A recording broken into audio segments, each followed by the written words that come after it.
everyone. So we have Fatema Josh with us, who is an artist who blends impressionistic, abstract, and Islamic art in her paintings.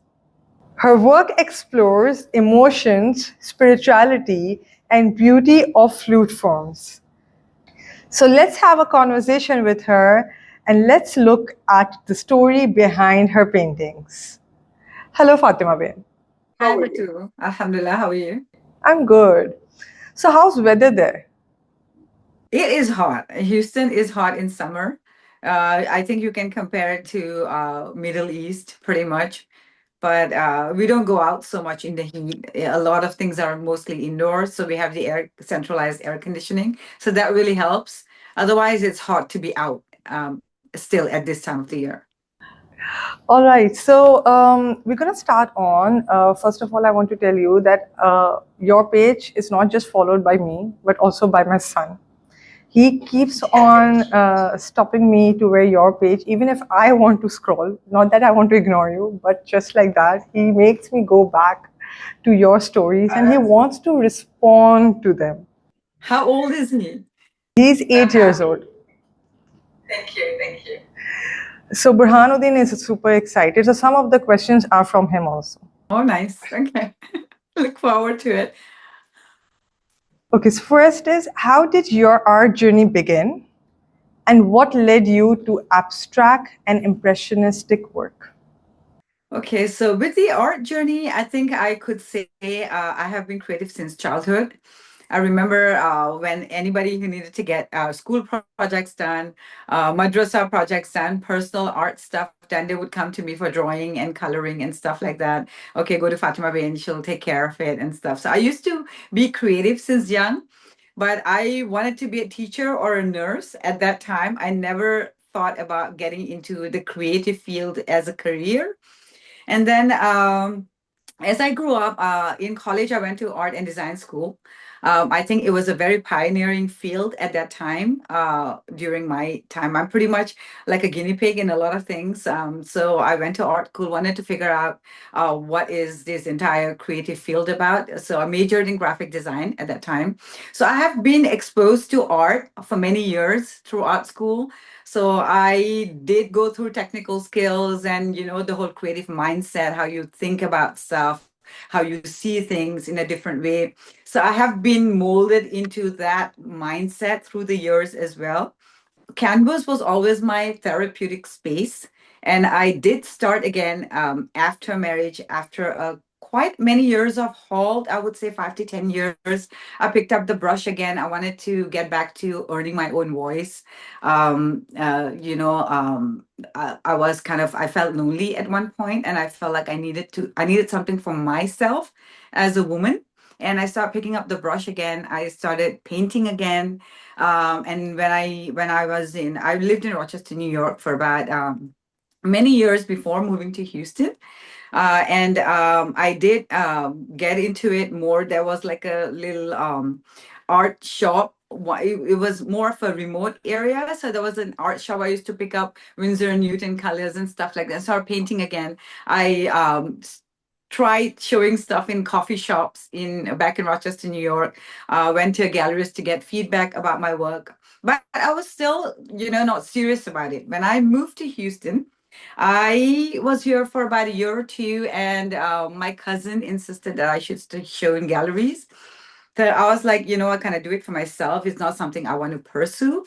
And something came along during that time, and I exhibited in a group show at one point. This is like what, 12, 13 years ago. And since then, I think after my third show, I almost gave up.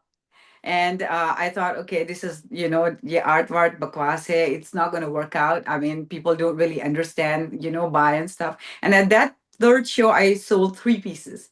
And that kind of gave me a boost. And since then, I have been painting and showing. And today I have my own brand, Fatema Josh Fine Arts, which I've developed through the years. Alhamdulillah, I've put my name out there. So Alhamdulillah, I feel I'm at the stage where I have my own brand and my own voice now. So basically, passion turned into profession. Interesting. That's actually a very interesting journey. I also wanted to ask you because you just mentioned you sold your first piece on the third show.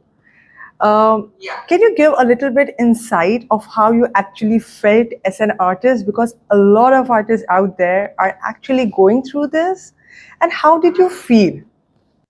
I think to be able to the feeling about someone paying to buy your work is amazing. I think my husband comes from a mindset. Everybody has this mindset that art is a hobby. I tell people art is not a hobby for me, it's serious business. So, this is my brand. I take art very seriously. I mean, through the years, and people have understood that through the years because I've proved it to them in many ways. But the feeling of someone wanting to pay for your work and someone actually loving your work, especially when you do a group show, and there are like 30 to 50 artists, and someone actually going through the entire gallery and coming back to you to buy your work, that is an amazing feeling. And I sold 3 pieces on that show, and I think I've never had to look back. Alhamdulillah. My style has transformed, evolved through the years. From an impressionistic artist, I've become an abstract impressionistic, more of an abstraction conceptual artist now, because I think people come to me for that kind of work, for commissions as well. And I think I have a way of seeing things. And Alhamdulillah, it resonates with people and what they like. So I have evolved. I think as artists, we all need to evolve through time. Our age changes, our experiences changes. We want to focus on different things. We want to incorporate different skills into our art projects as well. And that kind of, you need to change. I think change is part of life, and there's nothing wrong with it. I agree. So can you tell me a little bit about that? You mentioned that you have this sense of color, texture, and you also weave spirituality in your painting. So I think that is why people keep coming back to you. Can you tell me a little bit about what is your thinking process? What is your working process? With spirituality, I think it's part of me since childhood, since very young. I am, I may not come across as a religious person, but I am religious inside. Like I think everything in my life is because of my spirituality, because of my faith. I've had a life story that I could write a novel on, but that's a whole different story altogether. But Alhamdulillah, it's because of my spirituality and art enables me to connect my progressive thought process in terms of colors. I'm very inspired by Western art styles, like you said, impressionistic and post-impressionism. I'm a huge fan of Monet, Van Gogh. I love that kind of work because I think abstract and impressionistic styles give me a sense of freedom to put a concept and a subject out there without confining myself to realistic representation. So it gives away something from my side, but at the same time, it leaves the viewer to shape or form their own interpretation of that piece of art. And I like that confusion. I like that integration instead of giving it all out. I like that you are able to imagine what you want to from your mindset. And impressionism kind of helps me play with colors. I love harmonious colors, something that makes you happy. I'm not a dark painter. I think there's a lot of crazy stuff going on in the world today. We need to, focus on more positive side of art and work. I'm not here to make a radical art. I think, I want my space to be uh, calm, to be a safe space for people to relate to my work. I always tell my collectors or people who kind of talk about my work or ask me about my work that you should be able to go home, and when you see a piece of art of mine lying on your wall, you should feel you're disconnected from the world, and it should be a safe space for you, like a harmonious space for you where you can come home to. Okay, so which I feel like when you're speaking, I felt as if you are thinking of an art piece. Which piece is very special to you, very meaningful and close by your heart when while you were creating or in the end of the progress? I don't know. I don't think I have one piece. I have different collections. Like I have different collections. I like the abstract impressionistic style of work that I have, more on the blending of colors, the backgrounds. But at the same time, I do add spiritual elements into my piece because I feel when I'm making a collection for myself, then I think I do like to be connected to my roots again. So if I'm making a commission piece, then of course it relates to the collector in many ways. And many collectors come to me for this integration as well, where I blend spirituality with contemporary and modern art. And I think that's my unique style, and that is what people come to me for. I think through the years, they really come to me for that reason. Even if I'm painting a Jami Anwar has been a painting spiritually, which has transitioned me into through the years. I think I painted Jamil Anwar when nobody actually did years back. My style is very different. Nobody actually, follow that style, the contemporary way and abstract way of representing Jamia Anwar and the Islamic art series at that time. And I feel that gives me a space to retain my progressive and modern values, at the same time stay connected to my Islamic roots. So it makes it unique. Instead of, I feel like coming from an art school, you're an art teacher as well. We are thought birds and bees and flowers, anyone can paint it. What is different that you can give out as an artist? So you have to have something of your own, a style of your own. I think it's natural. You have to have a calling for that. It's difficult to like, think, okay, this is the style I want to do. It basically just comes to you naturally through time. You basically, yeah. I agree. When I look at your work now, because you mentioned that you always wanted to be a caregiver. If you notice, a teacher, a nurse, you always had that nature, and I think I can see that a lot in your work because I remember you mentioned in one of your videos that I saw a long time back that you were making these pieces with the names, especially so that every house can have that barakat. Yes. You mean Salam to Hussein alayhi salam? Yes, that is one of my most meaningful, spiritually most meaningful projects. Again, Imam Hussein, I think spiritually I'm very connected through very young, and this salam I feel was brought upon me spiritually, connected to me by God in a way, because I had someone reach out to me when I first started. Can you paint this for me? I was like, I don't know how I'm going to do it, because it was not something that I had envisioned at that time. And it was during the days of Ashura, I painted this, I came up with this entire concept. And I painted this in the form of calligraphy and incorporated, different elements in it that would remind us of Karbala. And I think it has been one of my most spiritually meaningful and rewarding projects. And it has become my timeless vision now. The first year when I painted this for that collector, I started my own vision after that. That I want to get 72 pieces in the first year.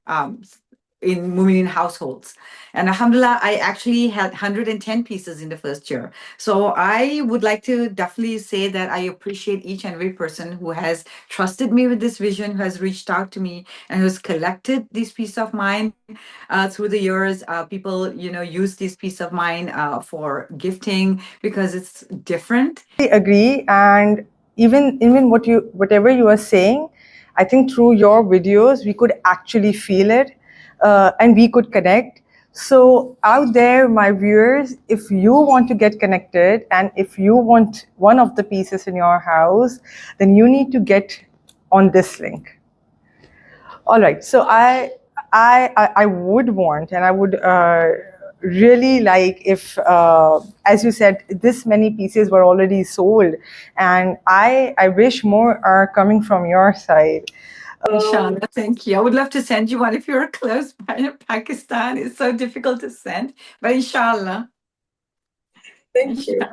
Okay. I also wanted to ask, I was curious when I read about how you have traveled to different countries. I was curious to know, um, how did it affect your art style? Did it impact?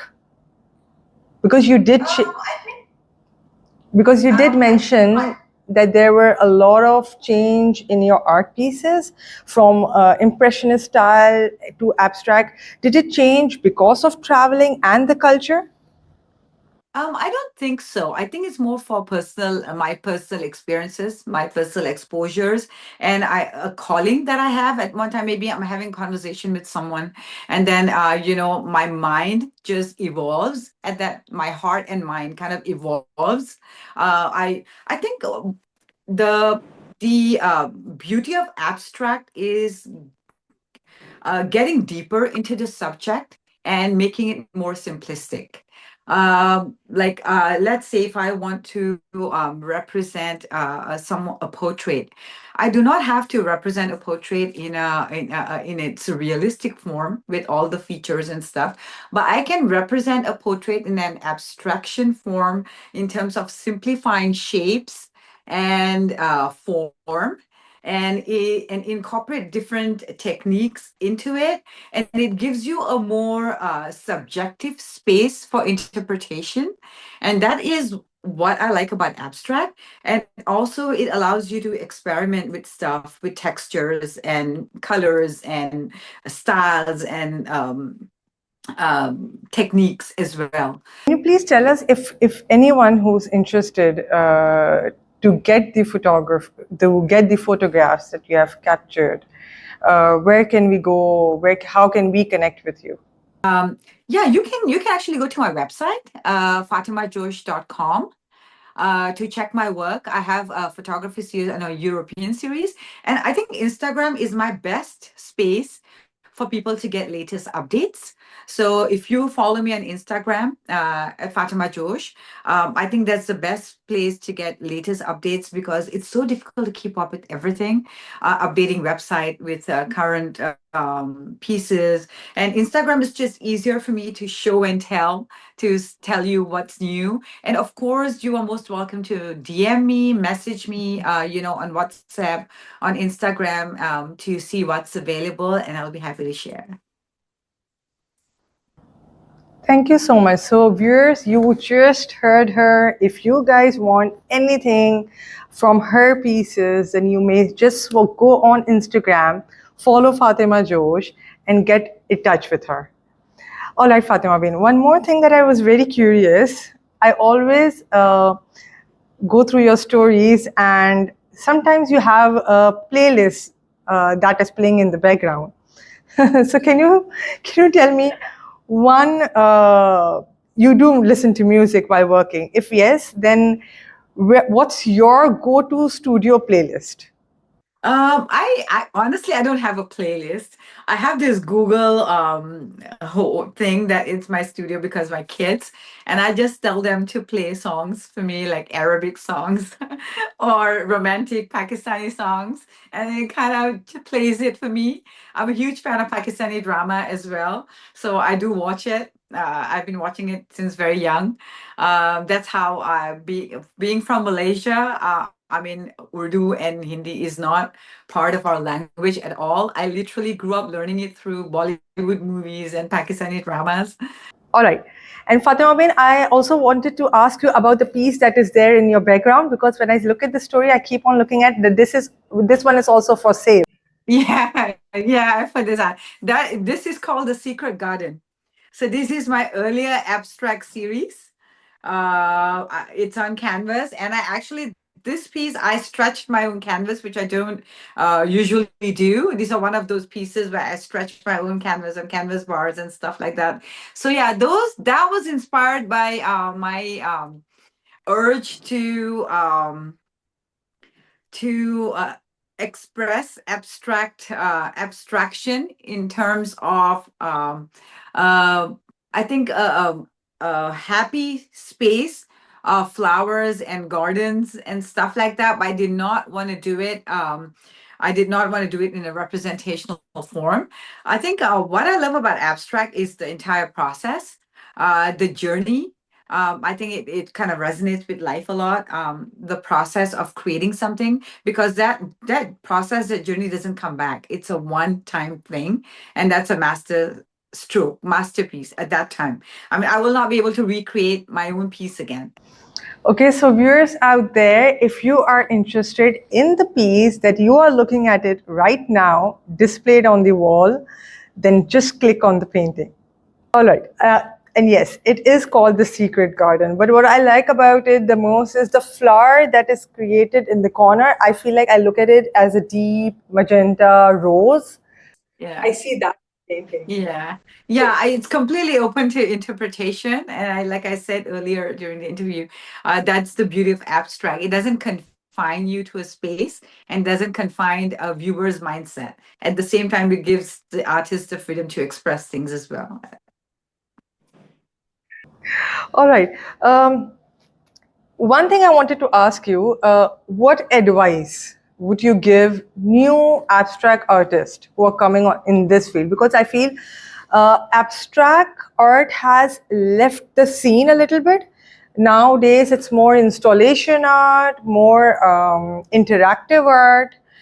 There are so many different ways of creating abstracts. Some people think by just, people think it's just scribbling stuff, just doing stuff on canvas is abstract, and then you kind of make sense. Like Jackson Pollock, he had probably a vision behind whatever he does, or his personal experience behind what he did. I think as an abstract artist, first you need to have a vision, you need to have concept.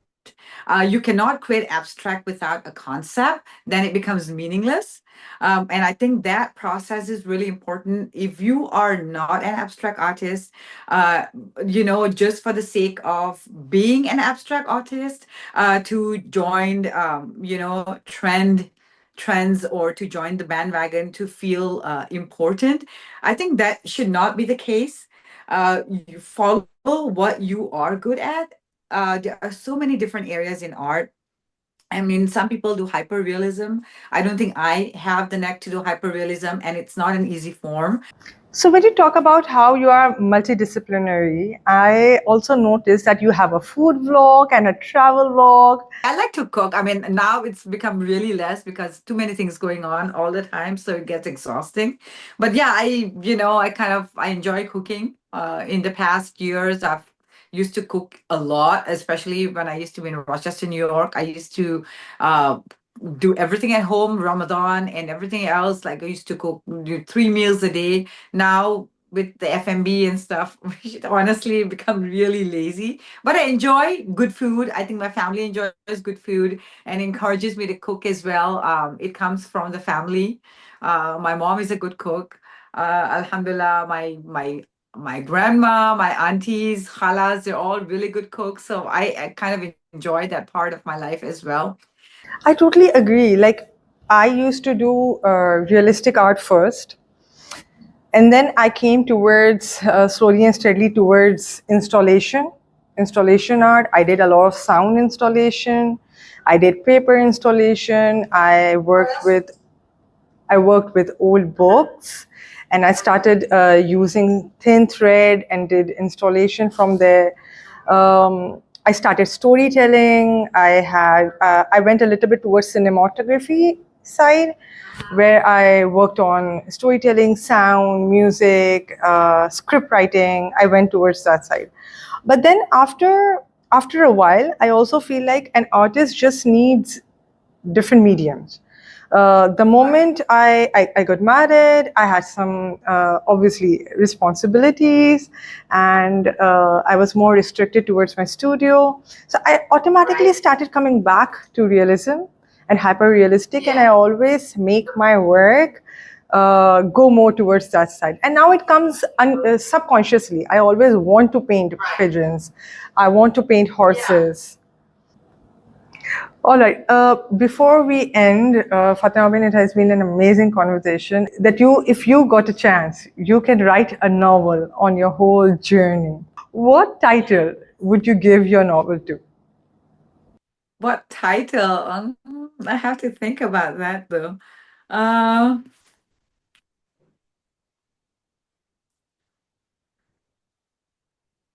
Life as it comes, or maybe go with the flow. Very abstract. Yeah. I think my thought process is really abstract. It's difficult to sometimes make people understand how I think. I think my family has a hard time figuring me out most of the time, but that's the way it is. That sounds like a born artist. Thank you. And you do great work as well. I see the stuff you teach. It's such an interesting classroom environment with your students. I really enjoy watching your stories and your page as well, and the stuff you do with your kids, with your students. It kind of it brings me back to me being in art school. So it's always such a pleasure to watch and keep doing what you do. And thank you for having me. So we had Fatima Bain here, and if you want to get in touch with her, follow the links that are given below.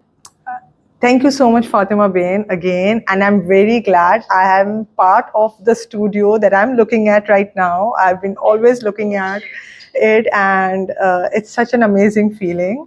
So thank you for giving me time. Thank you, and thanks for having me. Thank you. All right, take care. Allah Hafiz.